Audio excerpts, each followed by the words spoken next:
Всем привет! Это Киноалания. У нас новая кинонеделя и аж 7 новых фильмов на большом экране. Мы расскажем о каждом из них.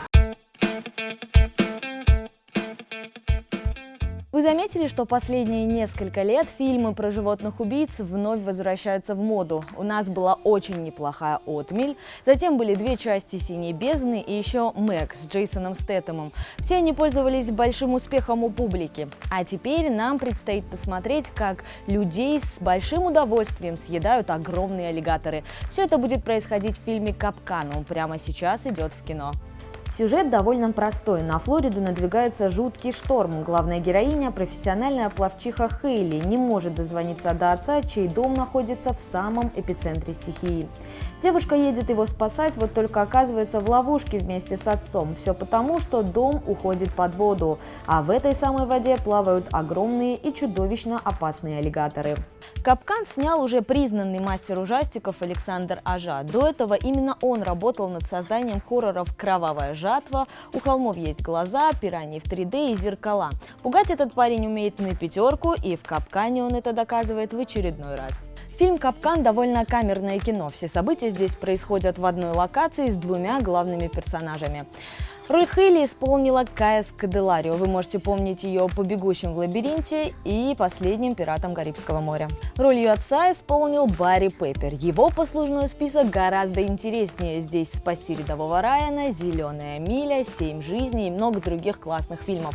Ах да, еще в фильме есть собака. За нее, кажется, некоторые будут переживать даже больше, чем за людей. Съемки «Капкана» проходили в Сербии и длились всего месяц. Бюджет фильма тоже не тянет на серьезный блокбастер, всего $17 миллионов. Однако на выходе мы получаем отличную картинку и крутую графику. Огромные компьютерные аллигаторы выглядят как настоящие. Они вас гарантированно напугают. Подведем итог. «Капкан» – атмосферное напряженное кино с бешеным экшеном и тучей крови. Аллигаторы на протяжении 1,5 часа будут жрать всех подряд. Людей, животных, неважно. Возможно, сюжет не станет чем-то прорывным или очень оригинальным, но свою дозу адреналина вы точно получите. И уж поверьте, этот фильм лучше смотреть на большом экране и с крутым звуком. Любители жанра будут в восторге. На этой неделе на большие экраны выходит не только «Капкан», у нас есть еще аж 6 свеженьких фильмов. И вот они. В кино показывают приключенческую фэнтезийную драму «Эбигейл». Главная героиня живет в городе, который закрыт от всего мира из-за таинственной эпидемии. Отца Эбигейл забрали, когда ей было 6, потому что он заболел. Став взрослой, девушка отправляется на поиски отца и в итоге узнает, что на самом деле нет никакой эпидемии. Ее город полон магии, а сама Эбигейл обладает уникальными способностями.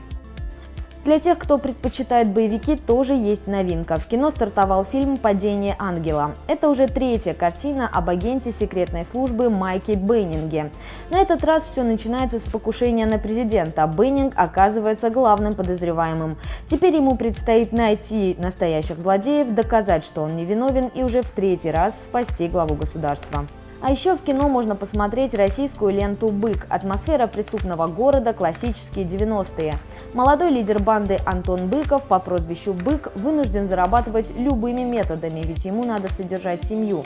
Однажды Антон попадает в отделение милиции, откуда его вызволяет один из московских авторитетов. Взамен он просит Быка о маленькой, но опасной услуге. На больших экранах стартует комедия «Трудности выживания». Главная героиня – начинающая журналистка Нина. Она отправляется на необитаемый остров, где, по слухам, живет миллионер-затворник. По пути съемочная группа попадает в шторм. Нина приходит в сознание на берегу того самого острова. Девушка уверена, что оказалась вместе с героем своего репортажа. Вот только она не подозревает, что на самом деле это местный журналист, который просто выдумал горячую тему. Для любителей документалок в кино покажут фильм про одного из самых скандальных представителей Голливуда Харви Вайнштейна. Он был настоящим королем мира кино ровно до момента, пока на него не посыпались обвинения в шантаже, домогательствах и изнасилованиях. Это история взлета и падения самого могущественного киномагната, рассказанная жертвами Харви и теми, кто пытался его разоблачить. Ну и напоследок премьера для детишек. На этой неделе в кино можно посмотреть ленту Ugly Dolls «Куклы с характером». Мультик переносит нас в город Агливиль. Здесь все необычное считается необыкновенным, а красота не всегда то, что подвластно взору. Здесь живет милашка Мокси со своими друзьями. Они отправляются в невероятное путешествие, во время которого им предстоит проявить свой характер и понять, что самое главное в любой ситуации оставаться собой. Вы не поверите, но это еще не все. Напоминаю о фильмах, которые выходили на предыдущих неделях. Вдруг вы что-то пропустили.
Главная премьера этой недели – фильм о том, как животные безжалостно убивают людей.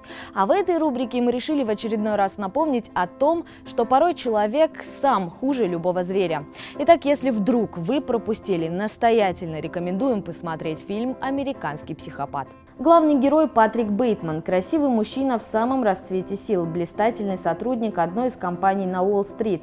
Он всегда выглядит идеально, одет с иголочки. Днем он потрясающий человек, но ночью на месте успешного и уверенного в себе мужчины появляется убийца, движимый лишь желанием убивать. Число его жертв неустанно растет. «Американский психопат» – это экранизация одноименного романа Бретта Истона Эллиса. Триллер считается культовым уже на протяжении почти 20 лет. И это не только благодаря потрясающему сценарию и крутой постановке, но и актеру, сыгравшему главную роль. Кристиан Бейл буквально влез в шкуру маньяка, от каждого его взгляда бросает в дрожь. Все убийства он совершает бессмысленно и жестоко. Это, пожалуй, одна из сильнейших, но при этом неоднозначных ролей Бейла. «Американский психопат» именно понравиться не может. Здесь очень мало добрых и приятных моментов. Море крови и жестокости – вот на чем строится этот фильм. Каждое новое убийство чудовищнее, чем предыдущее. И так, пока Бейтман не дойдет до предела, а затем концовка, которая точно вас удивит. «Американский психопат» – пугающее кино. Зверства героя на протяжении 100 минут хронометража показываются с каким-то чудовищным черным юмором, отчего смотрятся еще страшнее. Если вы поклонник жанра, это кино точно для вас. Ну и если вы персональный фанат Кристиана Бейла, must see, без разговоров. Ну а у нас на этом все. Смотрите хорошие фильмы и увидимся в кино.